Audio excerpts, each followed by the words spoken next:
اعوذ باللہ من الشیطان الرجیم، بسم اللہ الرحمن الرحیم۔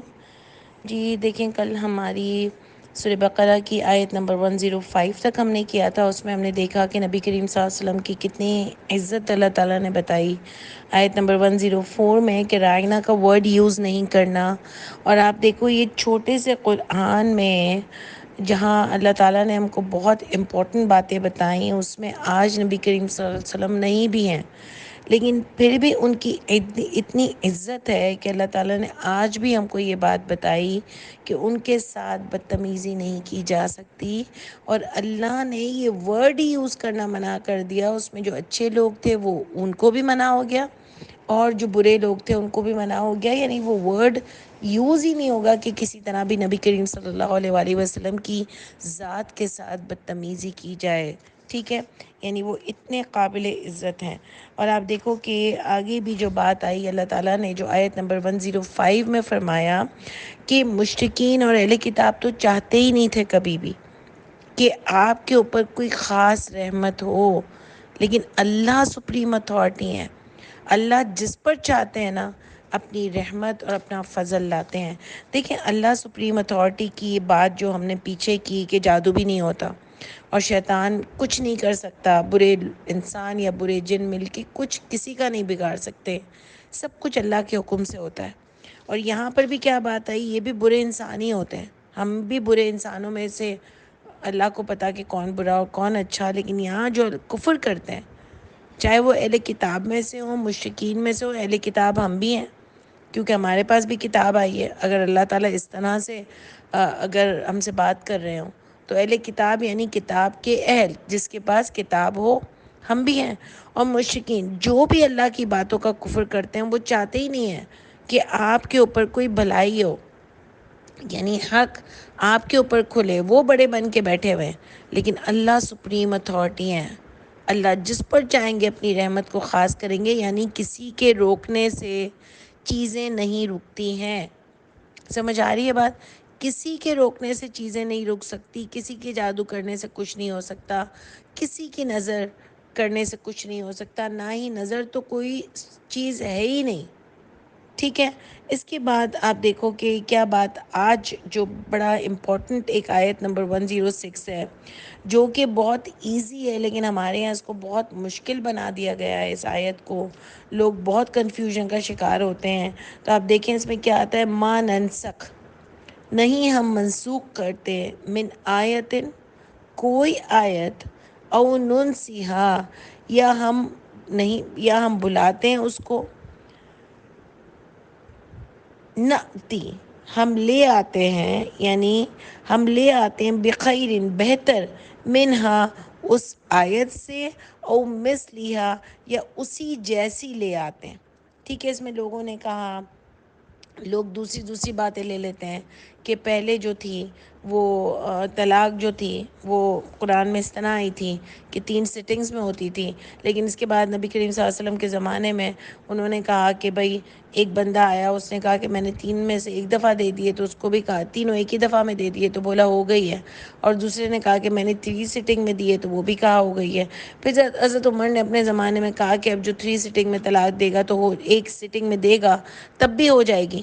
ایسا نہیں ہے کہیں پر بھی کہ بات کی کوئی چیزیں چینج نہیں کر سکتی ہیں۔ آپ نبی کریم صلی اللہ علیہ وسلم کے نام سے جھوٹی باتیں اگر ڈالتے ہو تو یہ غلط بات ہے، بہت زیادہ آپ گناہ مول لے رہے ہو کہ نبی کریم صلی اللہ علیہ وسلم کے نام سے آپ جھوٹی باتیں کر رہے ہو۔ کیونکہ یہاں پر کیا بات آئی کہ کوئی آیت اگر ہم منسوخ کرتے ہیں یا ہم بھلا دیتے ہیں تو ہم ہی لے آتے ہیں اس جیسی، یعنی قرآن میں ہی آ جائے گی اس جیسی، او مثلیہا، اس جیسی لے آتے ہیں یا اس سے بہتر لے آتے ہیں۔ سمجھ آئی؟ تو قرآن سے ہی اللہ اس کو نسخ اور منسوخ کریں گے۔ جیسے کہ اللہ تعالیٰ نے فرمایا کہ نبی کریم صلی اللہ علیہ وسلم سے جو بھی ملے گا وہ پہلے صدقہ دے گا، یعنی پہلے تحفہ دے گا، اس کے بعد وہ نبی کریم صلی اللہ علیہ وسلم سے کوشچن کر سکتا ہے، جو کل بھی میں نے آپ کو ڈسکس کیا تھا۔ لیکن پھر اللہ تعالیٰ نے اس کو قرآن میں ہی منسوخ کر دیا کہ ٹھیک ہے یہ تم پر بھاری پڑ رہا ہے تو اب یہ نہ کرے کوئی بھی، صحیح ہے؟ اللہ تعالیٰ نے کہا ٹھیک ہے، ایک عادت بنا دی اللہ تعالیٰ نے۔ اب اللہ نے ان کو کہا کہ اب صدقہ دینے کی کوئی ضرورت نہیں ہے، تو اللہ نے یہ منسوخ کر دیا ہے، ٹھیک ہے. اس کے بعد اللہ نے فرمایا کہ پہلے سب مل کے تہجد میں نماز پڑھا کرتے تھے. اس کے بعد اللہ نے فرمایا کہ دیکھ لیا ہم نے کہ مشکل لگتا ہے تم کو، تو اب جو آسانی سے میسر آئے وہ تم تہجد میں پڑھ لو. یہ اللہ نے قرآن سے ہی منسوخ کی آیت. سمجھ رہے ہیں نا میری بات؟ ٹھیک ہے. اس کے بعد لوگ کہتے ہیں کہ پہلے شراب جائز تھی، اور اس کے بعد اللہ تعالیٰ نے حضرت علی بھی پیا کرتے تھے. استغفر اللہ، اتنی جھوٹی باتیں کرتے ہیں. اور اس کے بعد اللہ نے فرمایا کہ اب کوئی شراب نہیں پی سکے گا، کیونکہ وہ آیت آتی ہے کہ تم جو ہو وہ نشے کی حالت میں نماز نہ پڑھو کہ تم کو پتہ ہی نہیں ہو کہ کیا پڑھ رہے ہو. تو اسی لیے یعنی الاؤ تھا، لیکن صرف نماز پڑھنے میں الاؤ نہیں تھا. استغفر اللہ، کیسی گھٹیا باتیں ہم لوگ بھی لاتے ہیں. حالانکہ اللہ تعالیٰ نے پہلے ہی نشے کو حرام قرار دیا ہے، پہلے ہی شراب اور جوئے کو حرام قرار دیا ہے، تو ہر دور میں حرام تھا. آج بھی آپ اگر کرسچن سے بھی سوال کرو گے نا، جب میری ان سے ڈسکشن ہوئی تو کرسچنز میں بھی شراب پینے کا جائز نہیں ہے. یہ جو دوسرے کنٹریز میں اور ہم دیکھتے ہیں جائز، یہ انہوں نے خود کر لیا ہے. جیسے کہ ہم نے خود چیزیں، تو جو سوری بیچ میں ذرا سی ڈسٹربنس ہو گئی تھی. جو ہم بات کر رہے تھے کہ اللہ تعالیٰ نے جی اس کی ہم شراب کی بھی ڈسکشن ہم نے کی تھی کہ جب اتنی گندی باتیں اس کے بارے میں آ رہی ہیں کہ آپ یوں بھول جاتے ہو ویسے بھول جاتے ہو، تو کیسے اللہ تعالیٰ نے پہلے اس کو حلال کیا. میں آپ کو یہ بتا رہی تھی کہ میری کرسچن سے بھی ڈسکشن ہوئی، یہ منع ہے. کہہ رہی ہے ہم لوگوں میں بھی شراب منع ہے. بولا میرا ہسبینڈ جب اپنی کتاب پر آیا ہے تو اس نے شراب بالکل چھوڑ دی ہے، یعنی ان کی بھی اوریجنل بک میں اس کو منع کیا گیا ہے. سمجھ آ رہی ہے نا بات؟ تو آپ دیکھو یہ ہم خود سے بنا لیتے ہیں چیزیں. 3 طلاق جو ہے وہ 3 سٹنگز میں ہوگی، یہ قرآن کا اصول ہے. اب چاہے ایک دفعہ میں آپ 100 بار بھی دے دو، طلاق نہیں ہوگی. ٹھیک ہے. یہ کوئی تھوڑی ہوتا ہے کہ اہل حدیث میں نہیں ہو گئی ہے اور حنفیوں میں نہیں ہوئی ہے، یا جو بھی آپ نے اپنی کہانی بنا لی ہے. قرآن ایک ہے، دین ایک ہے، اللہ ایک ہے، ایک ہی حکم دیتے ہیں. کوئی ایک ہی مسلمان ہو کے الگ الگ چیزیں نہیں ہو سکتی ہیں. تو اسی لیے یہ بات یہاں پر آ رہی ہے کہ اللہ تعالیٰ نے کہا کوئی چیز بھی اگر ہم کو منسوخ کرنی ہوگی وہ ہم قرآن میں ہی آیت لے آئیں گے. اس کو کوئی دوسری کتابوں سے لانے کی ضرورت نہیں ہے. ٹھیک ہے. بہت ساری جھوٹی باتیں آتی ہیں، کیا کیا کہتے ہیں کہ پہلے یہ تھا، پہلے یہ تھا. بھئی ہم کچھ نہیں مانتے، جو قرآن میں آ گیا وہی ہمارے لیے دین ہے. اس کے علاوہ جو بھی آپ جھوٹی باتیں کرتے ہو وہ ہمارے لیے دین نہیں ہے. اور خدا کے لیے ہمارے پیارے نبی کے نام سے اس چیز کو مت پھیلاؤ، کیونکہ نبی کریم صلی اللہ علیہ وسلم کی بہت عزت تھی، اور ان کے نام سے جو جھوٹی باتیں کرے گا اللہ تعالیٰ نے اس کے لیے عذاب عظیم کی بات کی ہے. آپ دیکھیں کہ اس پر کیا آ رہا ہے. اور دوسرا دیکھیں، ایک پوائنٹ آ گیا، ہم بلا دیتے ہیں، ہم منسوخ کرتے ہیں اور قرآن سے ہی دوسرا لے آتے ہیں. تیسری بات، او نون سیاہ، ہم بلا دیتے ہیں. تو آپ کو یاد ہے کہ سورہ قلم میں نبی کریم صلی اللہ علیہ وسلم کو اللہ نے بتایا کہ جب آیت ان کے اوپر اترتی تھی تو نبی صلی اللہ علیہ وسلم جلدی جلدی اس کو بار بار دہراتے تھے کہ کہیں میں بھول نہ جاؤں. تو اللہ نے کہا آپ فکر نہیں کریں، ہم پر ہی اس کا جمع کرنا. یعنی آپ فکر نہیں کریں، اگر آپ بھول بھی جائیں گے تو ہم یاد دلا دیں گے، ہم لے آئیں گے. اللہ کا کام ہے اس قرآن کو جمع کرنا، اس کو پورا ترتیب کرنا. اللہ کا کام تھا، اللہ کا کام ہے اس کو سنبھالنا. یہ اللہ کا دین ہے، اللہ اس کو پروٹیکٹ کریں گے. اللہ ہی اس میں، کوئی نبی کریم صلی اللہ علیہ وسلم چیزیں بھولے بھی نہیں. اللہ نے اس کو پورا ترتیب دیا اس کتاب کو، جیسے اللہ چاہتے تھے کہ یہ انسان تک پہنچے. اس لیے ادھر بھی اللہ نے نبی کریم صلی اللہ علیہ وسلم سے فرمایا کہ اگر آپ بھول بھی جائیں تو آپ فکر نہ کریں، ہم پر ہے اس کا بیان اور ہم پر ہے اس کا جمع کرنا. آپ سورہ قلم کی آیت دیکھ لیجئے گا. ٹھیک ہے. تو یہ دونوں باتیں یہاں پر ہماری کلیئر ہوئی، اس لیے کوئی مشکل آیت نہیں ہے. اور آپ دیکھو اللہ تعالیٰ کیا فرماتے ہیں، الم تعلم، کیا نہیں آپ جانتے، ان اللہ، یہ کہ اللہ تعالیٰ، اللہ کل شیء قدیر. آپ دیکھو اللہ تعالیٰ آپ کی توحید پر ایمان کو کتنا مضبوط کر رہے ہیں. اللہ تعالیٰ میرے اور آپ کے ایمان کو اتنا مضبوط کرنا چاہتے ہیں کہ بار بار اللہ یہ آیتیں لاتے ہیں. پہلے آپ کو جادو کی بات بتائی، ٹھیک ہے. اس کے بعد اللہ نے فرمایا کہ یہ بہت برا جو بھی کر رہے ہیں نا، یہ بہت برا کر رہے ہیں، کیونکہ اللہ کے حکم کے بغیر کچھ ہو ہی نہیں سکتا۔ آیت نمبر 102 میں اللہ تعالیٰ نے آپ کو بتا دیا کہ کچھ نہیں بگاڑ سکتے۔ وما ہم بضارین بہ من احد الا باذن اللہ، اللہ کے حکم کے بغیر کوئی کسی کا کچھ بگاڑ ہی نہیں سکتا۔ پھر اللہ تعالیٰ نے آپ کو آیت نمبر 105 میں بتایا کہ واللہ یختص برحمتہ من یشاء، اللہ خاص کرتے ہیں اپنی رحمت کو جیسے اللہ چاہتے ہیں، چاہے پوری دنیا اس کے خلاف ہو نا، اللہ کی سپریم اتھارٹی ہے، اللہ رب العالمین ہے، کوئی اور نہیں ہے۔ اور اس کے بعد اللہ تعالیٰ یہاں پر بتا رہے ہیں کہ ہم ہی منسوخ کرتے ہیں، ہم ہی بلانے نہیں دیتے، یعنی ہم ہی دوسری بھول بھی جاؤ تو ہم ہی اس کو لکھوائیں گے۔ اللہ جانتے، کیا آپ نہیں جانتے؟ اللہ فرماتے ہیں کیا تم نہیں جانتے کہ اللہ ہر چیز پر قادر ہیں؟ صرف اللہ، کوئی انسان دوسرا منسوخ نسخ کا قانون نہیں لا سکتا، کوئی انسان اللہ کی بات کو چینج نہیں کر سکتا، کوئی انسان اللہ کی باتوں کو جمع نہیں کر سکتا۔ اللہ ہی صرف قادر ہے کہ اللہ ہی منسوخ کرے اور اللہ ہی اس جیسی دوسری آیت لے آئے۔ کسی بھی انسان کی بات نہیں ہو رہی۔ اور آپ دیکھو یہ کتاب جو ہے نبی کریم صلی اللہ علیہ وسلم پر نازل ہوئی، ان کو بھی اللہ نے نہیں کہا کہ وہ بھی منسوخ کر سکتے ہیں اور دوسری آیت لے آتے ہیں۔ کسی کے ہاتھ میں یہ اختیار اللہ نے نہیں دیا۔ حالانکہ پہلے ہی آپ نے نبی کریم صلی اللہ علیہ وسلم کی عزت پڑھی کہ کتنی عزت تھی کہ ایک لفظ ان کے خلاف اللہ نے نہیں بولنے دیا، لیکن نسخ اور منسوخ صرف اللہ کی ذات کر سکتی ہے۔ اللہ کا اصول ہے کہ اللہ کی باتوں میں، اللہ کے حکم میں، اللہ کی کتاب میں کوئی ایڈیشن نہیں ہو سکتا۔ ٹھیک ہے، ہوپ فلی آپ کو میری بات سمجھ آئی ہوگی، نہیں آئی تو پلیز پوچھیے گا۔ اور آگے کی آیت آتی ہے کہ علم تعلم، کیا نہیں آپ جانتے، لیکن دوبارہ آئی، ان اللہ، یہ کہ اللہ تعالیٰ لہو ملک السماواتی، اسی کے لیے بادشاہت ہے آسمان کی، والارض، اور زمین کی۔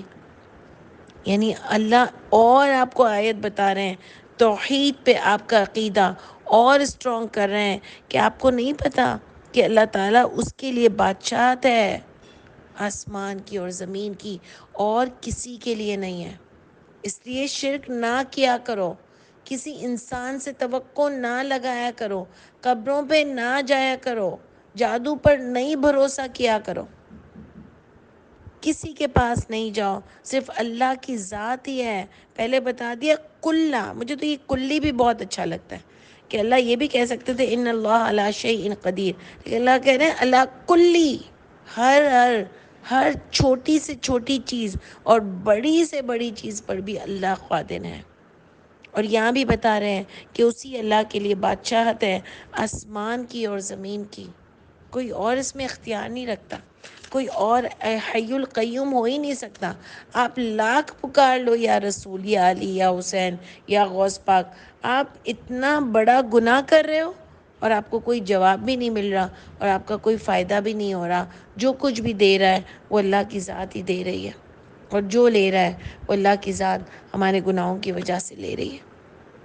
اس لیے کوئی کچھ نہیں کر سکتا۔ بادشاہ آسمان کی اور زمین کی اللہ کے پاس ہے، اگر آپ اس کو سمجھ سکو۔ وما لکم، اور نہیں ہے تمہارے لیے، من دون اللہ، اللہ کے سوا، من ولی ولا نصیر، کوئی ولی، کوئی دوست۔ دنیا کے دوست ہو سکتے ہیں لیکن کام بنانے والا صرف اللہ کی ذات ہے، ولا نصیر، اور کوئی مددگار بھی نہیں ہے۔ آپ سوچو یہ اللہ تعالیٰ میرا اور آپ کا عقیدہ کتنا مضبوط کر رہے ہیں۔ صرف آیتیں نہیں، تسبیحہ نہیں پڑھ لینی ہے کہ اللہ کے سوا کوئی ولی نہیں اور کوئی مددگار نہیں، اس کو دل سے ماننا ہے کہ اللہ سب کچھ آپ ہی ہیں۔ جیسے وہ آیت آتی ہے کہ حسبی اللہ، نہیں کوئی معبود، یعنی ایک آیت آئے گی آگے، اس میں آئے گا حسبی اللہ، مجھے اللہ کافی ہیں۔ یہ آپ کو دل کی گہرائیوں سے اللہ تعالیٰ نے بتایا کہ آپ یہ بولو حسبی اللہ، مجھے اللہ کافی ہیں، لا الہ الا ہو، نہیں کوئی معبود سوائے وہ، اس کے علاوہ کوئی معبود نہیں ہے۔ معبود کون ہوتا ہے؟ آپ کا رب، آپ کا پالنے والا، جس کی آپ بندگی میں آتے ہو، جس کے ہاتھ میں تمام اختیار ہے، جو اچھا بھی کر سکتا ہے ہمارے ساتھ اور جو برا بھی کر سکتے ہیں ہمارے گناہوں کی وجہ سے، کیونکہ اللہ تو ایسے ہی کبھی کسی کے ساتھ برا کرتے ہی نہیں ہے۔ اس لیے میں ہمیشہ بریکٹ میں یہ بات لاتی ہوں کہ برا ہمارے گناہوں کی وجہ سے ہوتا ہے اور اچھا ہمیشہ اللہ کی رحمت سے ہوتا ہے۔ حسبی اللہ لا الہ الا ہو علیہ توکلت، اسی پر بھروسہ کیا میں نے، اسی پر۔ کیوں علیہ توکلت، کیوں بھروسہ کیا؟ وہ رب العرش العظیم، کیونکہ وہی ہے رب پالنے والا، اختیارات والا، عرش عظیم کا رب، صرف وہی واحد کی ضمیر آئی، وہی اللہ ہے۔ یہ اللہ تعالیٰ نے مجھے اور آپ کو آیت بتائی ہے، تو اس کی صرف تسبیح نہیں پڑھنی تھی، یہ دل کی گہرائیوں سے یہ ایکسیپٹ کرنا تھا، اپنے اندر کو پیور کرنا تھا، خالص کرنا تھا کہ اللہ کی ذات کے سوا کوئی بھی کچھ بھی اختیار نہیں رکھتا، 0% کوئی اختیار نہیں رکھتا۔ سمجھ آئی؟ یہی اللہ تعالیٰ ابراہیم علیہ السلام کے بارے میں بتاتے ہیں کہ وہ بہت خالص تھے، پیور تھے، یعنی ان کا باپ بھی بتوں کو مانتے تھے، تب بھی انہوں نے کہا کہ یہ تو ہو ہی نہیں سکتا، باپ کو چھوڑ دیا لیکن اللہ کے سوا کسی کو نہیں مانا، بڑھاپے تک اولاد نہیں ہوئی، نبی ہونے کے بعد بھی خود بھی کچھ نہیں دم درود اور پڑھے کچھ کیے، اور نہ ادھر ادھر مانگنے گئے، اپنے سے بڑے کو ڈھونڈنے گئے، اور اللہ سے کہا اللہ تعالیٰ میں تو آپ سے دعا مانگ کے کبھی مایوس ہوا ہی نہیں ہوں۔ تو یہ پیورٹی ہوتی ہے، ایمان کی خالصیت ہوتی ہے کہ صرف اللہ کو سب کچھ ماننا، کبھی آپ کے دل میں ایک ذرا سا بھی شک نہیں آئے کہ اللہ کی ذات کے سوا بھی کوئی ہے جس کے ہاتھ میں اختیار ہے، تو وہیں سے ہمارا ایمان ڈگمگا جاتا ہے۔ انشاءاللہ اللہ تعالیٰ ہم کو بہت پیور کر دیجئے۔ اللہ جی بس ہمارے دلوں میں ایک اتنا مضبوط آپ کے لیے ایمان اتار دیجئے کہ ہم کسی اور کے آگے نہ تو کبھی جھکیں اور نہ آپ کے علاوہ کسی کو پکاریں، نہ یہ سوچ سکیں کہ کسی اور کے بھی ہاتھ میں کوئی اختیار ہے۔ انشاءاللہ تعالیٰ سبحان ربک رب العزت عما یصفون وسلام علی المرسلین والحمد للہ رب العالمین۔ السلام علیکم ورحمۃ اللہ وبرکاتہ۔